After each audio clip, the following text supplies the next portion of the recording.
ating pag-uusapan ngayong hapon, embracing our God's purpose. Pero paano nga ba natin malalaman kung ano ang layunin ng Panginoon para po sa atin? At paano natin ito tatanggapin ng buong puso? Sasagutin yan maya-maya ng ating espesyal na panauhin ngayong araw, kaya simulan na po natin ang usapang tutulong po sa ating magnilay-nilay para muling makabangon, magtiwala at magbalik loob sa Panginoon. Lahat po ng ating pinagdadaanan, kakayanin po natin yan dahil sagot tayo ni God. Siyempre, hindi po mawawala ang ating question of the day, mga kapatid. Ano sa tingin mo ang God's purpose para sa iyo? Again, ano po sa tingin nyo ang God's purpose para sa inyo? Sali po kayo sa ating discussion. Mamaya po babasahin natin yung inyong mga post. I-post nyo po yan sa Sagot Kita with Cheryl Cosim FB page. At syempre, the usual, 5 po ang pipiliin natin na magkakamit ng gift pack mula po sa MX3. Kompleto po yan. May MX3 coffee mix, MX3 tea, MX3 capsule, at syempre ang napakagandang bonus. Hindi mawawala ang Holy Bible. Dahil sa MX3, dito ako believe. O simulan po natin ang ating kwentuhan, mga kapatid. Live po dito sa studio, isa po siyang ina, leader, nurse at mananampalataya. Kasama po natin si Nurse Marieta Velasco or si Miss Ayet, Nurse Ayet. Mula po siya sa department, siya po ang department manager ng General Nursing sa Philippine Heart Center. Magandang hapon po sa inyo, Nurse Ayet. Good afternoon po, Ma'am Cheryl. Good afternoon po. Ayan, salamat po for joining us. Alam niyo po, si Miss Ayet, si Nurse Ayet, nakilala ko po siya during last month lamang po, Women's Month, yung pong selebrasyon ng Philippine Heart Center sa mga kababaihan at isa po kami sa mga speaker. At sa maiksi ko pong pakikinig sa kanya, ay nakita ko, sabi ko, naku, kailangan maimbitahan natin to sa ating programa dahil marami po sa atin ang mai-inspire na pag narinig po natin yung kanyang naging journey at kung paano rin po niya pamunuan ang kanyang departamento bilang isang Christian. So, mahigit 30 years. Puntahan muna natin ang iyong career. Alam niyo po, mahigit 30 years nang nagtatrabaho po sa Philippine Heart Center si Miss Ayet. Pero paano at sa anong posisyon ka po nagsimula? I started in 1993 as a bedside nurse. I was a pediatric bedside nurse. Okay. So, hinahandlean po namin din yung mga bata na may sakit sa puso, congenital heart diseases. So, from a staff nurse po for 3 years, from the ward to the ICU, I was tapped to be a head nurse. So, I was a head nurse for 7 years. Then after that po, I was promoted. Naging clinical instructor po ako. Same hospital for 3 years sa heart center din. Then, I rose from the ranks from clinical instructor to division chief. And at present po, I'm the department manager na nag-handle po ng 4 na divisions. Wow. Yan po ba talaga ang pinangarap mo? Talaga po bang gusto nyong maging nurse? Actually po, my dream talaga is to be a broadcaster. Ay, nako. In high school po, I was a journalist po. I write in the paper po. Nursing is my second dream. To be a nurse is a second dream, but primarily po talaga ang dream ko yung nagbabalita, yung ganito, yung ganito. So, dadalasan na lang natin ang pagpunta mo dito. So, thank you, Lord, dahil, di ba, for a short stint, you know, this dream can come true. Yeah. So, paano po kayo? Bakit nurse? Nursing kasi sa akin, it's not just a profession, but I think nursing for me is a calling. Is a mission, is a calling na binigay ng Panginoon para sa akin. So, I think, hindi niya ako ni-lead na to be a broadcaster, ganon, pero ni-lead niya ako dun sa gusto niya para sa akin. Yeah. Sa murang edad po noon, ay na-realize nyo na po ba yan? Na ito po ang gusto sa inyo ng Panginoon? Yes po. Walang duda, kasi naging smooth yung pag-enter ko ng college. hindi na ako nakapag-exam because I have honors during my high school. So naging smooth po yung pag-enter ko ng college. Lahat po yun, and even the tuition fee and everything, sinasabi ko nga po na I was a scholar by the Norwegian Missionary Alliance. Shout out po sa Norma Alliance po na nagpaaral po sa akin from elementary till college. And offered me, sabi nga nila, if you want to take up medicine, i-support pa rin po nila ako, pero I need to work also. So, hindi ko na po tinuloy yun. Kaya nagtrabaho na po ako sa heart center. Yeah. At kung pag narinig po natin, pag nurse, pag may sapat ng experience, karamihan talagang gustong mangibang bansa. Pumasok po ba yun sa isip nyo? Yes. Actually, hindi ako mismo, but my husband-to-be, sinabi niya, try mo sa Qatar, no? Nag-exam ako and everything. Pero dumating sa point, hindi inalaw ng Lord. Hindi po ako natuloy. Imagine po, ang unang bigay sa akin agad was a position of a head nurse. Not as a staff nurse, but a position of a head nurse po. Pero hindi pinahintulot yun ng Panginoon. And I'd like to share, kahit na hindi naman siya secret, pero po, nagkaroon ako hindi po ako nakapasa sa medical. Medical exam. Medical exam. Napakahigpit po ng Qatar. Tinitinan po lahat nila yan and everything. And may nakita ho sila sa lungs ko. Just a scar. But it's not, hindi na siya yung present, but it's a scar. And they don't want po na kahit man lang yon, hindi po nila pinapapasok sa Qatar po. So, of course, nalungkot ako and sabi ko, Lord, ano bang plano mo talaga sa akin? So, yung head nurse na po ako sa heart center that time. Nagpaalam ka na ba nun? Or hindi pa? Ay, hindi. Hindi pa po yun. Ayoko kasi na sabihin yun ng hindi pa talaga maayos yung papers. Bagong kasal po ako na inaayos na namin yung papel, pero hindi po nangyari yun. So, later on, nalaman ko na hindi yun ang kalooban ng Panginoon sa akin. Yun ang lagi natin sinasabi. Minsan, yung mga, I'm sure it was painful, during the time, kasi lalo na pag bata ka pa, ang dami mong gustong maabot. At hindi po natin maikakaila, mga kapatid, di ba? Pag ng ibang bansa, makikita, parang naiisip mo na magiging stable, magiging maganda yung future, mas malaki kasi po yung sweldo, makakatulong ka pa sa pamilya mo kahit na may sarili ka ng pamilya. Correct. At yung pag may mga pagkakataon na nandoon na, tas biglang hindi ibinigay, kini-question natin ang Panginoon. Nadidismaya tayo, 'di ba? Minsan sinisisi pa natin siya. Pero sa inyo po, how did you take that? Actually po, normal sa tao na masaktan. Normal sa tao na bakit ganito nangyari? I was crying to the Lord, bakit hindi ito binigay sa akin? Pero later on, marirealize mo na hindi yun ang kalooban ng Lord.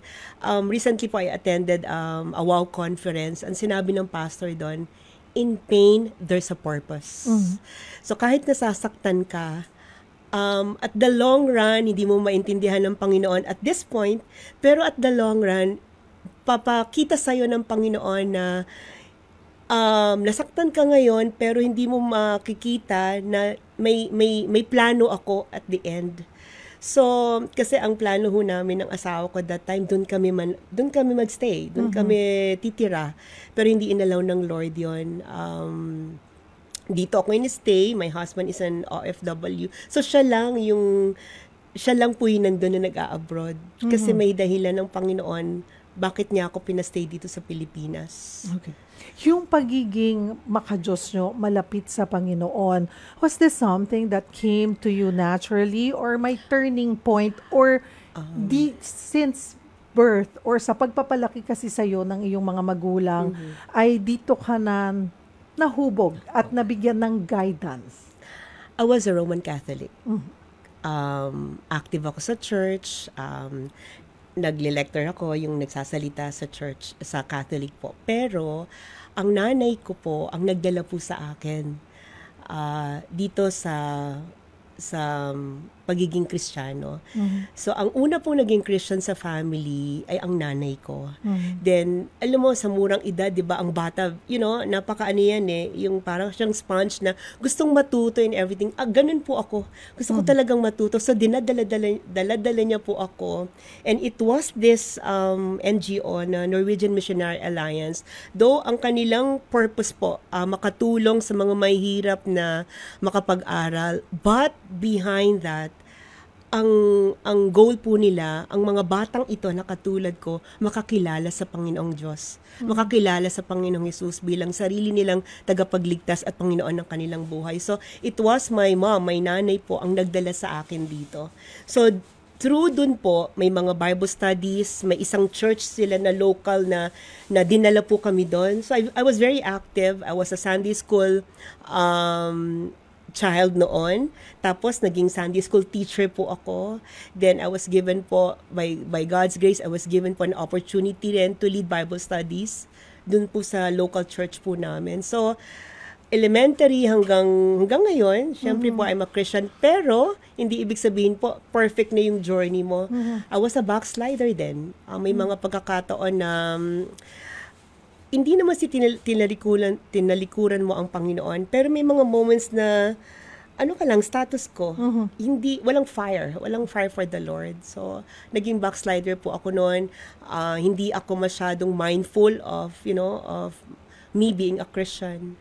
That was college, and tapos, if you have the community po na Christians, if you have friends, sila rin po yung magbabalik sa'yo. And the promptings of the Holy Spirit in you, hindi ka lulubayan ng Lord na hindi ka pababalikan So, may natatandaan ka bang punto sa buhay na natapik ka na, parang chill ka lang dyan sa akin parang nagtataw, yung parang gano'n na,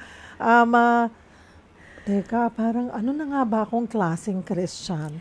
Parang sabi niyo nga, naging backslider kayo, or parang wala lang. Alam mo na nasa iyo si Lord, alam mo na Christian ka, I'm sure nanatili kang mabuting tao, pero sabi niyo nga, ganun lang. May mga pagkakataon po na Christian ka, active ka sa church, sumisamba ka, pero malayo ka sa Diyos. May ganun po yun. Ramdam mo yun. Ramdam mo yun. Po? Because there will be a conviction from the Holy Spirit in you. So, tamad ka na magbasa ng Bible, hindi ka na nagpipray, pero uma-attend ka pa rin ng church every Sunday just to show up. Parang habit na. Parang yun na yung normal mong... Pero, iba yung conviction ng banal na Espiritu sa'yo na tatapikin ka na, hello, hindi maganda yung ginagawa mo. Yung ganon. I think, ang manifestations dyan is that sickness is one. Although wala akong major na sickness po. Pero isa yon sa way ng Lord na gigisingin ka, parang, hello, tatawag ka sa akin. So yun, may mga ganung pagkakataon po. Mostly po conviction, it's the conviction of the Holy Spirit in you that prompted you to go back to Him. Mga kapatid, simula pa lamang po ng ating kwentuhan, kasama po si Nurse Ayet. Mas kilalanin pa natin siya, mas alamin pa po natin yung kanyang naging journey. At ano nga ba yung ibabahagi niya rin siguro yung kanyang life verse, Para, at sabi nga ni Nurse Ayet, lahat naman tayo, walang perfect na journey na sa buhay. Pero pagkasama mo si Lord, kahit anumang dapa mo, subsob mo, lugmok mo, nakabaong ka na, makakayanan mo yan. Basta nandyan po, alam mo na nandyan ang Panginoon. Huwag po kayong bibitaw. Sali po kayo sa ating discussion. Baka may gusto po kayong i-share. Again, 5 po ang pipiliin natin na magkakamit ng gift pack mula po sa MX3.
Kami po ay nagbabalik dito sa programang Sagot Kita, Sagot Tayo ni God. Ako po si Cheryl Cosim.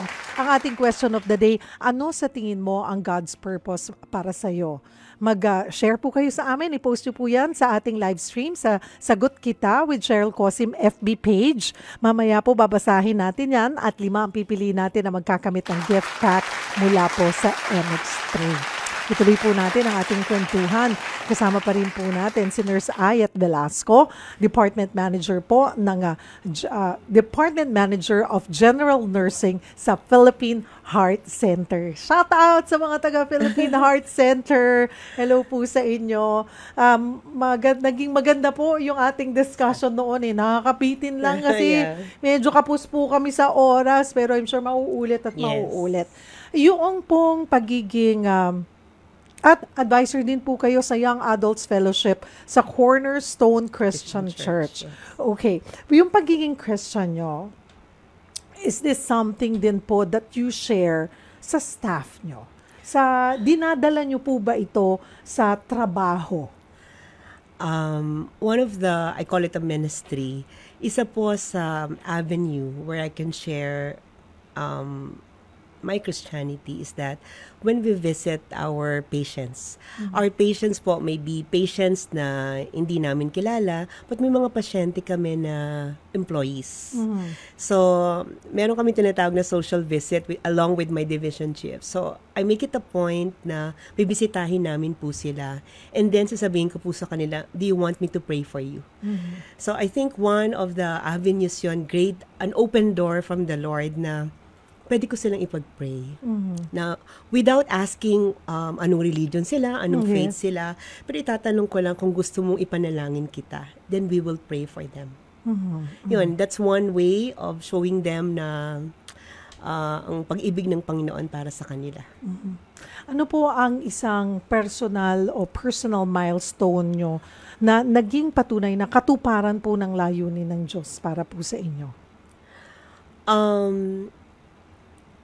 One of the, yung parang turning point po, nag-COVID tayo po, di ba? And dun sa nagkaroon tayo ng COVID, that's 2020. And dun sa 2020 na ho yun, 50 po ako noon. So dapat, di ba, golden birthday mo, may celebration, pero walang celebration po noon because everybody po has to be inside the house and only the healthcare workers are out. I may not be at that time. I may not be at the bedside, working with these patients na may COVID. But I'm part of the administrative functions na nagsusuporta sa aming mga nurses. So I think walang pag-agam-agam, walang fear ng mahawa ka or what. Pero brave enough, hindi lang po ako along with the rest of the head nurses, with the rest of the nurse managers, we were there at the hospital serving. Ang magandang experience po noon, hindi nga ako sa bedside, pero kami po yung namimili ng mga kakailanganin po ng mga nurses. Pumupunta kami ng SNR. Bibili ho kami ng mga essentials po ng aming mga nurses para po sa kanila, and we pack it and we give it to them. Yun po yung naging role namin na babiyahe po kami at mamimili po para sa kanila. So yun po. Ang iba din yung pagtapik sa atin ng Panginoon during COVID. Ano po, ako naniniwala ako na isa itong paraan ng Panginoon na pause muna tayo lahat. Sandali lang. And sana po tayo ay ginamit po natin ito talaga to pause and to reflect. Yun yung naging epekto rin sa akin. Nurse Ayat, because maliban po sa ating mga health workers, kami po sa media, kami rin yung, ako nga sabi ko pa, blessing in disguise dahil tuloy-tuloy ang trabaho. Hindi katulad ng iba talagang nawalan ng trabaho. Correct. And doon mo ma-realize na may mga pinili si Lord na magtutuloy-tuloy sa pagtatrabaho, pero para ikaw, ginamit kanyang tool para matulungan yung mga mangangailangan at nangangailangan. Amen. Ganun niya binalanse. Ganun niya binalanse itong experience po natin sa COVID. kanina po nung pinag-usapan natin yung journey nyo magmula kayo estudyante, kitang-kita naman talagang you really excel sa klase. Pero kayo po ay nagmula sa isang simpleng pamilya. Hindi marangya na buhay, po. Mahirap po kami. Ayun po. Hindi po kaya din po ba kayo pumasok naging scholar? It's the Norwegian Missionary Alliance. Yung sinasabi ko kanina na their purpose talaga is to see that the child po sa amin po ay makapag-aral. So isa ho ako sa biniyayaan ng Panginoon na maging scholar of that NGO. So yun po. Nakatulong po yun sa akin para makapagtapos po ng pag-aaral. Although, nagtatrabaho naman po ang aking tatay, pero ang nanay ko wala pong work noon, tumutulong po lang dun sa NGO. Then, meron po akong sideline, nag-work po ako sa McDonald's just for a short stint. Ganyan din ako, first job ko rin yun, McDonald's. So, short stint lang po yun para lang may extra, extra allowance ka. Ganun. Yeah. Meron bang mga challenges pa rin? Kahit na, kasi sinasabi nila, diba, minsan nagka-question na, Lord, di naman ako nakakalimot po sa inyo. I've been a good Christian, I've been a good Catholic, or I've been a good follower. Pero meron may mga challenges, may mga hamon. Kasi, iniisip ng iba na, dapat kung mabuti akong Kristiyano, kailangan smooth lang, diba? Bakit pinaparamdam mo pa rin sa akin yung mga ganitong challenges? Meron po bang ganoon? One of the challenges po na meron ako doon sa buhay ko is that yung nanay ko nagkaroon ng ALS, amyotrophic lateral sclerosis. Ito po yung sakit ng buhay na patay. Yun po ang tawag nila dito ng all your motor functions are dead, but your sensory is functioning. So, ang nanay ko po noon, hindi na nakakakilos ang kanyang buong katawan. But the sensory, she died po ng 67. In-endure niya po ang sakit niya for 2 years. So, akala ng nanay may stroke siya. Pero nung tinest po siya ng doctor, may ALS na walang cure. Na hindi alam kung saan galing yung sakit na yon. So, nagtanong ka sa Lord kasi napakabait mo ng nanay ko. Tsaka yung pagsisilbi niya. Diba? Napakabait ho ng nanay. And,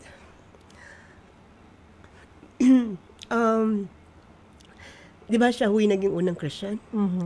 Pero, bakit binigay sa kanya yon? Ang sakit-sakit ho nun kasi hindi ho siya makakilos. Pero, pinakita ng Panginoon sa atin sa amin, ang buhay galing sa kanya. So, dun sa struggle niya yon, alam niyo ho yung miracle? Her right hand. Yung right hand niya, di ba sabi ko, the muscles are dead. Yes. But her right hand ito nakakapagsulat siya. And sinusulat niya doon, meron po siyang booklet, sinusulat niya doon yung praises niya sa Panginoon. Lahat ng, may question siya doon. Lahat ng pasasalamat niya sa Panginoon, nandun. It was there. So, yung wake niya, the night of her wake po, binasa ho namin yung portions ng mga letters niya sa Lord. May mga pagtatanong, may mga pagpupuri, kompleto, all the emotions were there. And ang ganda ho nun na pinapakita ho sa amin as a family na your dependency talaga is on the Lord.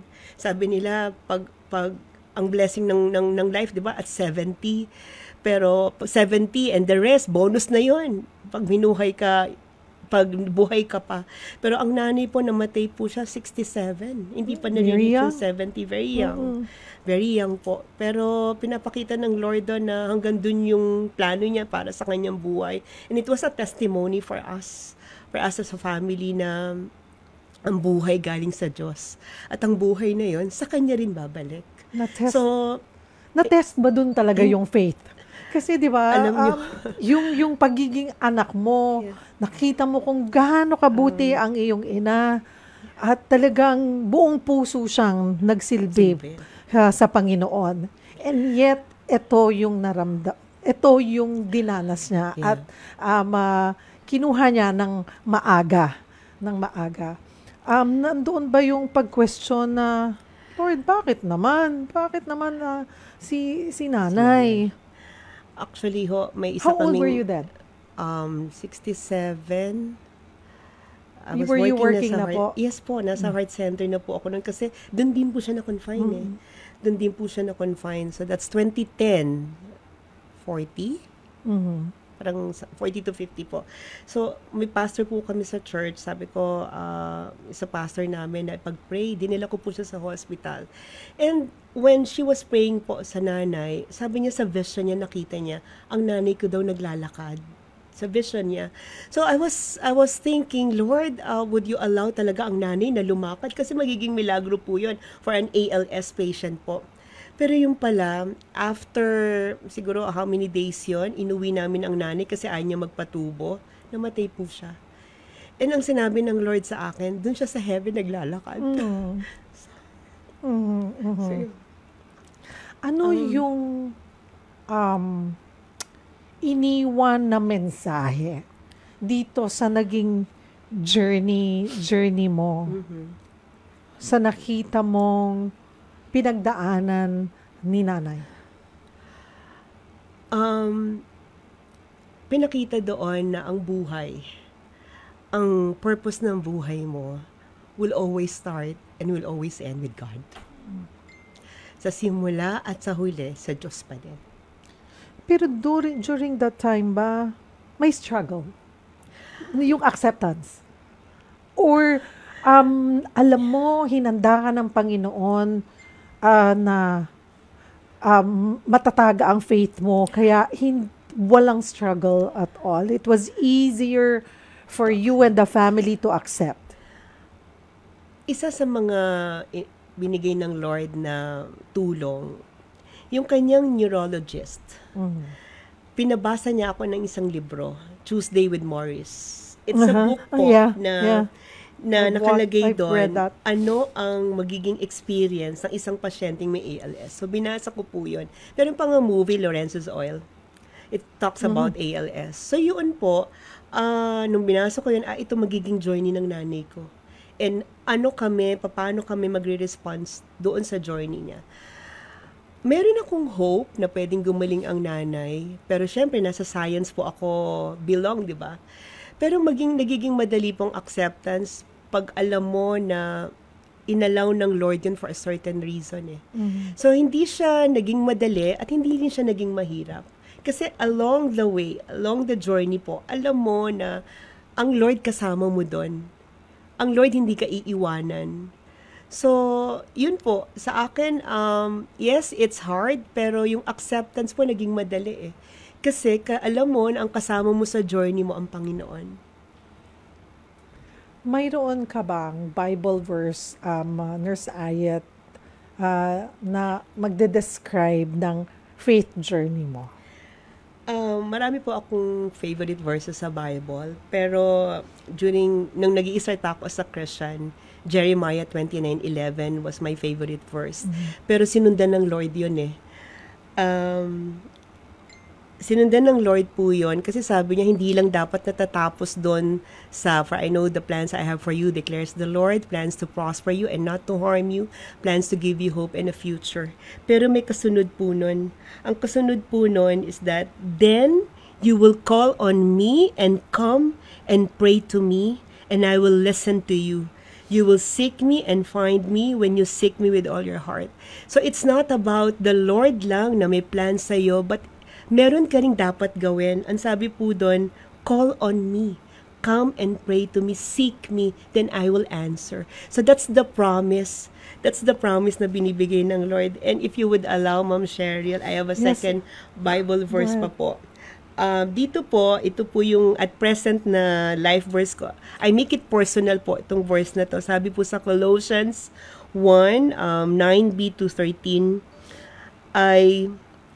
I continually ask God to fill me with the knowledge of His will through all the wisdom and understanding that the Spirit gives, so that I may live a life worthy of the Lord and please Him in every way, bearing fruit in every good work, growing in the knowledge of God, being strengthened with all power according to His glorious might, so that I may have great endurance and patience, and giving joyful thanks to the Father who has qualified me to share in the inheritance of His holy people in the kingdom of light. Amen. Amen. So that's it. Mga kapatid, balikan po natin yung mga binasa po na Bible verses mamaya ni Nurse Ayet. Inaanyayahan po namin kayong sumali sa ating talakayan. Pag-usapan pa po natin yung kanyang pamilya. May 2 pong anak. Si Nurse Ayet, isang 25 and 20-year-old. Paano niya hinubog, no? Yung kanyang mga anak, paano niya pinalaki na para maging God-fearing po sila. Baka po yan isa sa mga struggle nyo sa inyong mga anak. Lalo na po ngayon sa panahon ngayon, abay mas gusto pa po nilang hawak ang kanilang mga gadgets, di ba? Kesa po kausapin kayo, maglaro kayo, or spend quality time with you. So, paano nga ba? Baka mabigyan po tayo ng tip ni Nurse Ayet. Huwag po kayong bibitaw. Magbabalik po ang programang Sagot Kita, Sagot Tayo ni God.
Sali po kayo, habol po kayo mamaya, babasahan. We will make time na mabasa po namin yung inyong mga mensahe.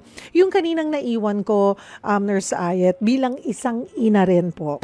Nandoon siguro marahil yung struggle sa mga parents na paano ko ba huhubugin o mapapalakas yung faith at mas makikilala ng Panginoon, ng anak ko ang Panginoon. Maybe, struggle po yan, lalo na for a parent, kung hindi mo kilala ang Panginoon. Paano mo maipapasa yan sa iyong mga anak? Pero paano ba, Nurse Ayet? Hindi po ako perfecto. One thing na dapat gawin po ng isang parent is to surrender them to the Lord. I make it a point po na dahil lang po sa biyaya at sa grasya ng Lord, ako po mismo ang unang nagbahagi po ng gospel, kung sino si Kristo sa kanila po. So, yung daughter ko, tsaka yung son ko, ako po yung nag-lead them sa Sinner's Prayer when they were children pa po. 7 years old pa po yung dalaga ko noon. At yung binata ko, yung son ko din, ganun din po. They are not perfect children also. May mga struggles din sila sa buhay. Pero as a mom po, ang aking responsibility is to pray for them. Number 1 po yun, to pray for them, to surrender them to the Lord, at ipakita sa kanila na kung ano pagiging Christian. So sabay-sabay po kami nagsisimba every Sunday. May mga kanya-kanya po kami din na involvement po rin sa church. Pero yung daughter ko po kasi, she's not with me right now. So yung anak ko lang na lalaki, tsaka yung husband ko pag during his vacation po. Mm-hmm. So number 1 po yun, to pray for them. And especially yung husband ko, pag nandito siya, sabihin niya sa anak ko, sige, okay, report ka na. Anong nangyari sa'yo throughout the day? Ganun po yung husband ko sa anak ko. So ako naman po, meron kaming moment noon ho, na meron kaming parang devotion as a family. Noon po meron kaming ganon, pero ngayon natigil na po yun. Pero maganda ring ibalik ulit. Tapos, hindi pwedeng hindi mo kausapin yung anak mo kasi nandun sila sa years na may mga temptations, may mga, struggle din sila sa buhay nila.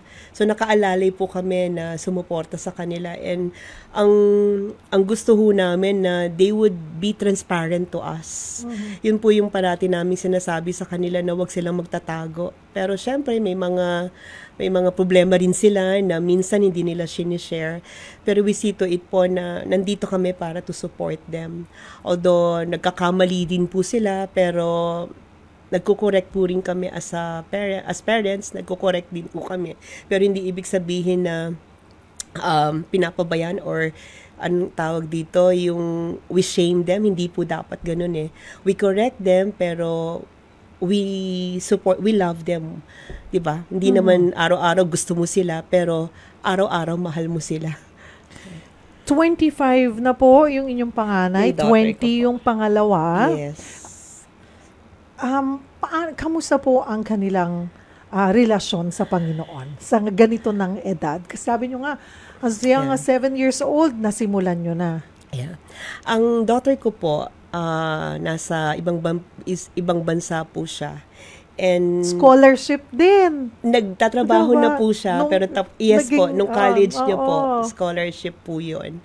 And nagtatrabaho na po siya ngayon sa Australia, and we see to it po na meron siyang local church doon na pwede niyang atinan. So nung pumunta ho kami doon, with a friend po, pinuntahan ho namin yung church na pwede siya mag-involve. It's a Filipino community church din po na pwede niyang atinan, although malayo sa kanya. Pero isa 'yon, tapos every time na nagvi-video call kami, kinukumusta po namin siya. Kumusta ka na? Yung spiritual life po, number 1 po yun sa akin. Kumusta na siya eh. So yun po. Yung anak ko naman, nung lalaki, very busy ngayon sa kanyang pag-aaral, pero ang naging involvement niya before sa church, nasa youth po siya. He's very active po sa youth tsaka sa worship. Pero ngayon po, nakabakasyon siya dahil sa sobrang demanding po ng school niya. At ngayon, okay, isa kang ina, sabi ko nga, nurse pa po, asawa, at leader din po, advisor sa inyong church, sa Cornerstone Christian Church. So, bilang advisor po, paano nyo tinutulungan yung ibang mga kabataan? Ito po ba ay pinili nyo rin na kabataan dahil pinagdaanan mo to nung ikaw ay kabataan, naging bahagi ka nga po ng isang NGO. Yeah. Advisor po ako ng Young Adults Fellowship. Ito po, may youth fellowship po kami. Pero itong mga young adults po, ito yung mga nagtatrabaho na, yung nakatapos na po ng pag-aaral. So I'm part of that fellowship po. Whereby, itong grupo na po ito yung mga group na very vulnerable din sa may mga struggles din as a young adult. Hindi pa ho sila, yung iba doon, karamihan sa kanila, hindi pa ho married. So, sa early 20s, mid-20s 30s po, mga 30s na po ito. And ang fellowship po namin, ito po yung fellowship na where we encourage, where we build up one another po. So, meron kaming fellowship every month na meron po kaming invited preacher, pwedeng pastor, na nagpipreach po or nagsasalita po about the struggles nila as a young adult po. Spiritual, mental, all aspects of their lives po kino-cover po namin. And we have started po ngayon yung fund run. Meron po kaming fund run. Monthly, we have started it last January po para yung physical aspect naman ng buhay nila maatinan din or ma-address din. So, yun po. Tapos, if they have questions, meron din po kami sa church ng Sea Life Group.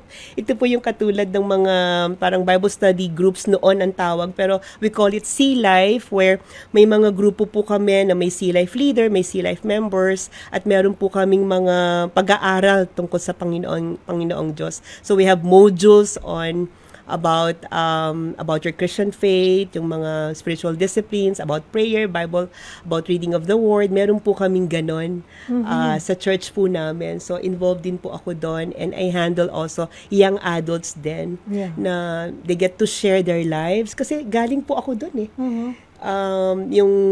yung struggle nila sa work, mga problema nila sa trabaho, I can relate po because I'm working pa po. And at the same time, yung mga challenges nila sa pamilya. So nagtutulungan po kami sa mga tungkol sa buhay-buhay para we can thrive, we can not survive but thrive into this, chaotic world na meron tayo. Of course with God. Doon po sa mga interesado na nakikinig, nanonood po sa atin, na naghahanap. They're, siguro, nawawala sila ngayon. Kanina pinag-usapan natin, ano sa tingin mo ang God's purpose para sa'yo? Nangangapa. Ano nga bang purpose ni Lord sa akin? Hindi ko alam na pwede nyo pong mahanap or mas mamulat kayo, or mas makita nyo, ma-realize nyo, sa pamamagitan ng pagiging bahagi po ng isang church. Or doon, sabi nyo nga, ang mga young adults or mga youth ngayon, iba-iba ang struggle eh. And malaking bagay if you're gonna be part of a group, a church group. Kung interesado po sila, paano? Number one, there should be an intention from you. Tama po yun. Dapat may interest ka na sumama. Hindi lang siya to sumama, pero nandun sa puso mo, di ba sabi po natin, in the hearts of an individual, may vacuum doon na only God can fill. Na ang Diyos lang ang makakapagpuno sa iyo doon. So, if you are interested and you have that heart to seek the Lord, then find a Christian church, a church that fears God, a church that where the Bible, where the Word of God is the very foundation ng pagtuturo. Walang itinataas, walang religion. It's not about religion. Yes. It's about relationship with the Lord Jesus Christ. Yun po yung pupuntahan natin. And there, makakahanap kayo ng it's more than the group, it's more than the fellowship, at mahanap mo si Kristo. Actually, ikaw yung iniintay ng Diyos. Ikaw lang yung iniintay ng Lord na bumalik sa Kanya. At baka po kaya kayo na biglang nakikinig ngayon, na tune in po sa amin, kinakausap na po kayo ni Lord. 'Di ba? Siya na po lagi naman siya ang lumalapit sa atin eh, 'di ba? Mayroon po bang pwedeng social media accounts or number that they could call if they're interested? Meron pong FB page ang Cornerstone Christian Church po. You can search for that po. Meron kaming mga recorded na mga preachings po ng aming mga pastors. So hanapin nyo lang po 'yon. Makinig po doon. Meron din po kaming online na Sunday services po ang tawag namin doon, Ma'am Cheryl. So online po 'yon at 10 a.m. Hanapin nyo lang po doon ang Cornerstone Christian Church. At doon po makakapakinig na po kayo ng mga mensahe galing sa Diyos. Doon lang po, simulan natin. Ayun lang po. Kasi minsan, it's hard. Naalala ko noon kasi, parang feeling ko kasi sa akin, pag may mga nag-invite sa akin noon na mga kaibigan, nasa ibang stasyon pa ako, parang ini-impose sa akin. So ako, nagiging defensive na, okay ako kay Lord, okay kami. Parang nagdadasal ako, nagsisimba ako. Pero, nung talagang halika na, talagang naramdaman ko, talagang He was the one talking to me. Na siya talaga. So, subukan lamang po. We're not imposing, no? Kasi the more sila lalayo eh. Pero, tikman nyo lang. Ayan. Siguradong marasasarapan po kayo. Amen. Ano po, mga kapatid. Naku, kulang po ang aming oras. Dapat pala 2 oras tayo, no? Nurse Ayet. Pero, balik po kayo, ha? Imbitahan po namin kayo ulit. Privilege po. Oo, kasi hindi po biro ang struggles, hamon ng buhay sa atin. Araw-araw. Anumang estado ng buhay, lahat po tayo, may kanya-kanya po tayong battle. At lahat po tayo, kakayanin natin yan. Basta alam po natin, nasagot tayo ni God. Amen. Pero yung faith natin, hindi natin masasabi na, sagot tayo ni God, kung hindi natin kilala si God. Diba? Ayan po. Ito, yung ating winners. Pero, magbasa ako ng kaunti. Naku, mapapagalitan ako ng next program. Pero, ito po, si Sufi. Ayan. For me, To know God personally as a friend, mentor, and savior. Savior every time I fall alone. He is my companion as a mentor, corrects and educate me. Okay, tuturuan niya ako sa pamamagitan ng kanyang mga salita. Si Anthony Mercader Papelieras, usually po hindi agad malalaman kung ano ang plano ni God sa buhay natin unless kailangan mong dumaan sa mga challenges ng buhay. Dito ay nade-develop ang iyong kakayahan at goals. Then sa huli, masasabi mo sa sarili mo, siguro ang purpose ni God sa buhay ko. Kailangan talaga may plano ka rin at kasama dito ang prayers. Ramel Maluto, thank you. Armin R. Elon Jenam, salamat. Kuizmac, ayan, Rebecca Camposano, Isadora Monteverde, ito si Kuizak ba? Tama ba ako? God's purpose, serving others, using one's gifts and talents to help those in need, sharing faith, pursuing passion, building relationships. Salamat. Thank you po sa inyong pag-share po sa amin. Ang ating lucky winners ng gift pack mula po sa MX3, Ma'am Isadora Monteverde, Elon Ajenam, Ramel Maluto, Anthony Mercader Papelieras, and Sufi. Talagang Sufi, Congratulations, kayo po ang winners natin today, April 11. Please mag-send po kayo ng direct message sa Sagot Kita with Cheryl Cosim. Ilagay nyo po doon ang date ng pagkapanalo, kompletong pangalan, address at contact number para agad po naming maipadala sa inyo ang inyong mga gift pack. Sa MX3, dito ako believe. Again, maraming salamat po. Nurse Ayep, salamat po. Thank you for joining us. Ang dami pong na-inspire, I'm sure po sa inyong naging journey. And God bless you po. Praise God. Glory to God.